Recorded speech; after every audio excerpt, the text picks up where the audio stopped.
Donc aujourd'hui, on se trouve avec Ed Break. Donc vous vivez sur le long de la rivière des Outaouais, ici à Rockland, et vous êtes une personne indienne. Oui. La raison pour laquelle on se trouve ici aujourd'hui, c'est que vous élevez des colonies d'hirondelles et on aimerait ça en apprendre plus davantage. Donc si on peut y aller voir vos colonies, puis voir qu'est-ce que c'est ici aujourd'hui. Suivez votre guide. Parfait. Cora, viens-t'en. Comme. Alors, vous voyez ici, il y a une colonie sur le côté sud du terrain. J'en ai deux. Mais regardez qu'est-ce que les oiseaux vont faire en sortant. Regardez ça. Hi guys, how are you? How's everybody today? How's everybody today? En total, j'ai 32 adultes maintenant. Oh, pour de vrai? Alors, oui, les femelles sont en train de pondre. OK. Et puis, pendant 30 jours, les femelles vont rester en dedans. Puis, c'est le mâle, puis très fidèle. Il va aller chercher de la nourriture. OK. Puis, ils sont un peu partout. Je sais, comme ils adorent ça sur le bord de la rivière parce que leur source de manger, leur nourriture, c'est les maringouins. OK. Chacun, en théorie, on me dit que chacun mange 1000 maringouins par jour. Oh boy, Oui, ça en fait beaucoup, ça? oui, Mazin. OK. Puis ça fait 20 ans qu'on demeure ici, puis il n'y a jamais un maringouin. Ici. OK. Jamais, jamais. La solution pour éliminer les maringouins. Effectivement. Puis c'est fait partie de notre culture parce que ça fait très longtemps, depuis le début du temps, nous, on encourage les hirondelles noires pour cette seule raison. Ah, pour de vrai? Oui, OK. ils nous adorent aussi, les êtres humains, comme les Purple Martin. Ils sont à l'aise, il n'y a pas de panique. Voyez-vous comment ils sont? Ils jouent encore alentour de nous autres. Parce que, est-ce que ça, c'est les mâles et les femelles sont encore à l'intérieur? Oui, OK. Bonne question. Alors, si vous voyez les selles avec les poitrines grises, ça c'est les femelles, voilà une femelle. OK. Puis les 100% noirs ou bleus sont les mâles. Mais à part de ça, il n'y a pas de différence. Non, OK. Non, du tout. Et puis, l'autre colonie, ils sont bien tranquilles. C'est la même chose. Oui. Puis ils sont en paix. Pour le fun, Daniel, on devrait aller marcher. OK. Puis ça va les faire partir comme l'autre. Oui, mais juste parce qu'ils aiment ça aussi. Ils connaissent ma voix. Oui. Et puis la relation, ça fait longtemps. Alors, il n'y a pas de panique. C'est juste comme... Puis pour quelle raison est-ce qu'ils se sauvent, on va dire, du nid lorsqu'on approche? Y a-t-il une raison spécifique? Pas vraiment. C'est juste qu'ils aiment ça. C'est une excuse d'aller jouer et manger. Alors, il n'y a pas de stress sur eux autres, mais ils vont se promener, puis ils vont rester alentour, puis... Parce que ça, vous dites que c'est une tradition que vous avez, vous, en tant que personne indienne. Oui. Donc, voulez-vous nous en parler un peu plus davantage de cette tradition-là? Oui, en effet, qu'est-ce qui arrive, c'est parce que les autres, ils mangent les maringouins, puis en retour, nous autres, on donne les condominiums et la protection. Alors, ils viennent du Canada, c'est leur place où ils donnent leurs enfants, sont nés et élevés, puis ils vont passer l'hiver en Brésil. Mais la sécurité qu'ils ont avec les condominiums, c'est fait. Mais dans l'ancien temps, les Autochtones, les Indiens, nous autres, il y avait des gourdes. Il y avait une gourde. C'était juste une affaire ronde avec un petit trou. Et ça marche encore aussi. C'est juste que moi, j'aime ça parce que c'est plus sécure. OK. Aujourd'hui, les prédateurs sont en masse. Puis ça ne me surprendrait pas de voir un prédateur, mais ils travaillent en groupe. Mais des fois, je perds d'un ou deux, là, mais... Parce que là, on voit aussi que vous avez une genre de cage à l'extérieur. Est-ce que ça, c'est justement pour éviter qu'il y ait des prédateurs? Oui, les faucons sont capables, sont très intelligents. Comme en fait d'évolution, comme les faucons peuvent rester sur le côté puis juste mettre... puis prendre les bébés, sortir les bébés, puis les manger. Alors, j'ai mis ça à peu près 5-6 ans passés, puis là, je donne la protection aux gens.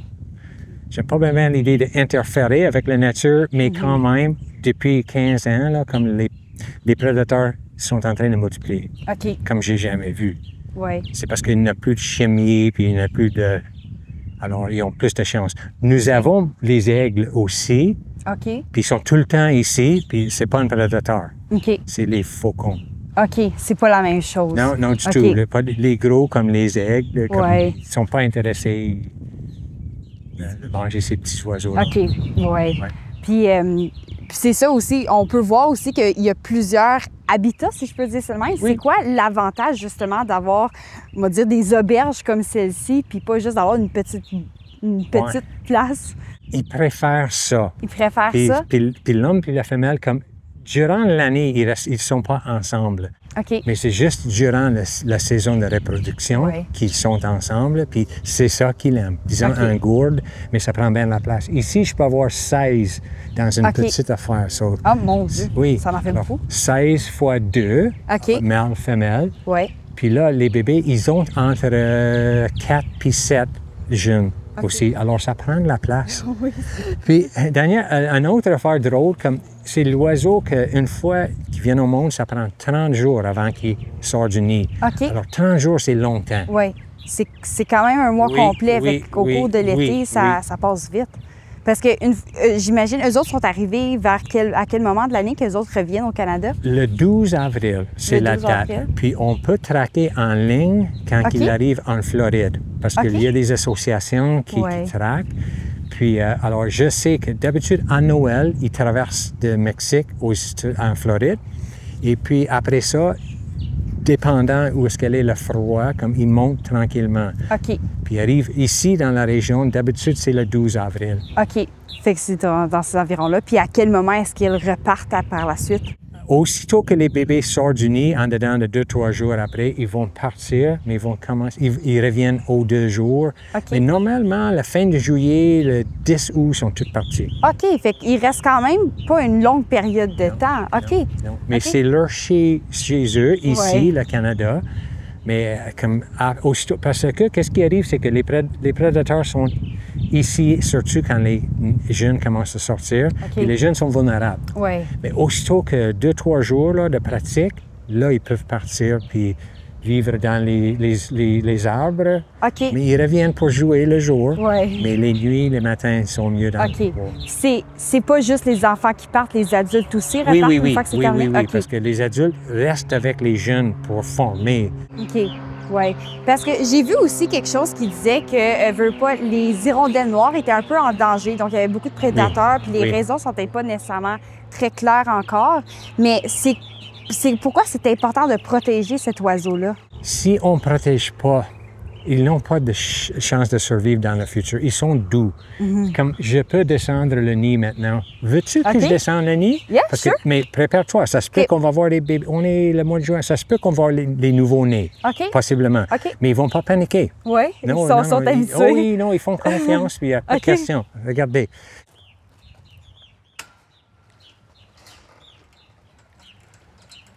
Puis les adultes, ça ne les stresse pas non plus lorsque vous approchez des oiseaux?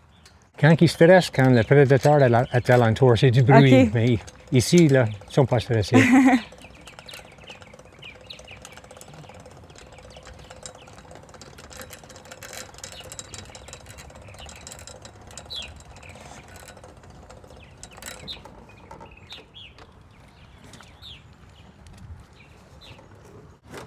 Oh mon Dieu, vous faites enlever ça aussi puis voir à l'intérieur? Oui. Laisse-moi regarder les nids. Peut-être que je peux trouver. Venez-vous-en. Voyez-vous l'œuf? Mais regarde en dedans, il n'y a pas de bébé, juste l'œuf. Ah, ben oui. Les nids, à la fin, quand la femelle est prête de pondre, elle met les feuilles juste avant. Alors, ça, c'est son premier, ça. C'est probablement de ce matin. Ça me dit qu'il y a probablement les bébés en quelque part.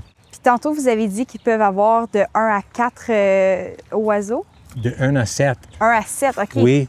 Puis, admettons qu'il y a des gens comme chez eux qui aimeraient ça, faire partie de ça ou faire ça, élever des hirondelles chez eux.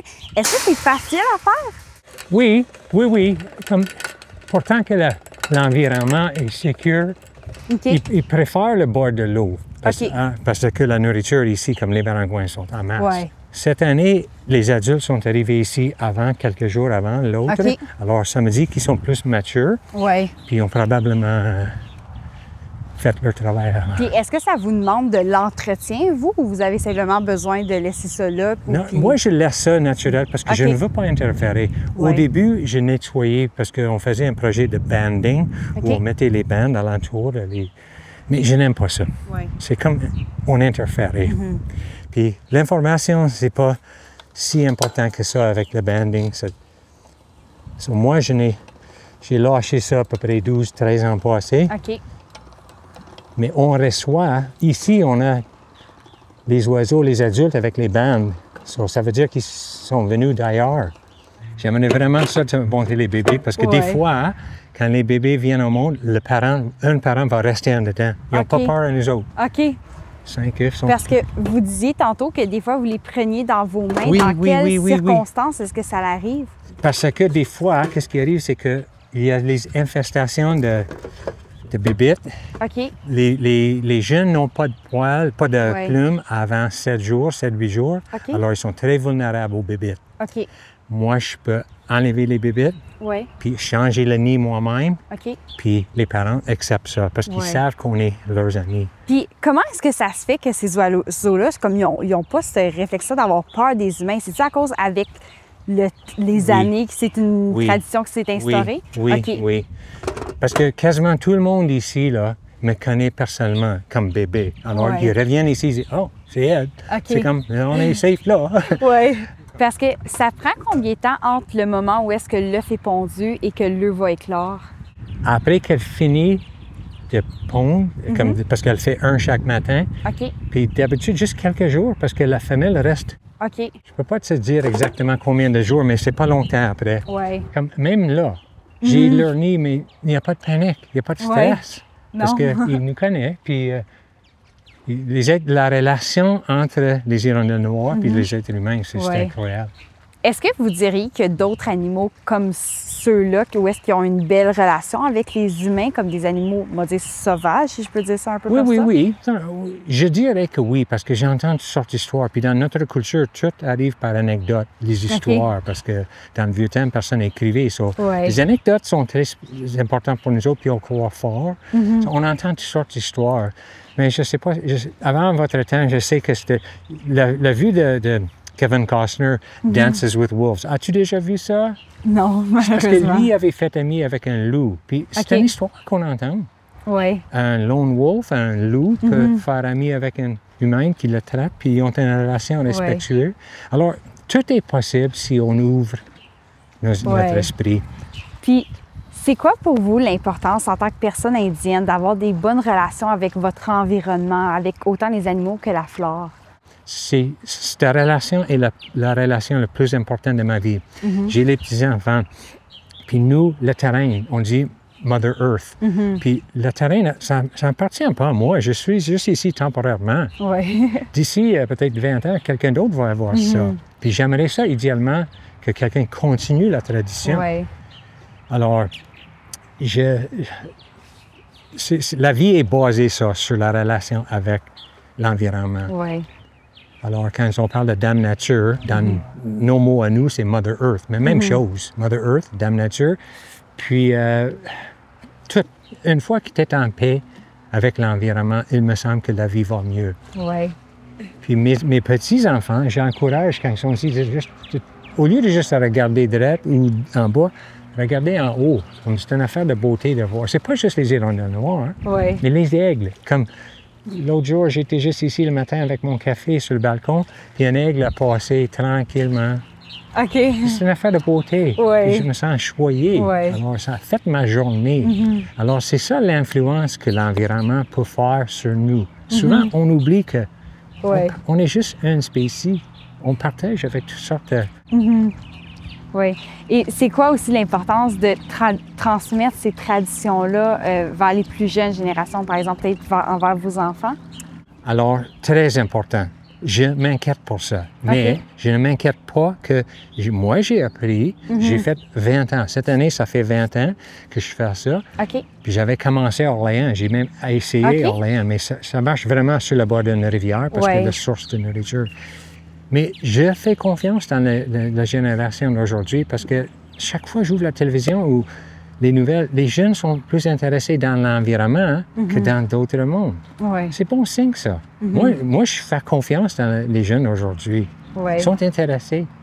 Puis, vous aviez dit que vous aviez une crainte, par contre, par rapport à ça. C'est par rapport à quoi? C'est juste que j'aimerais...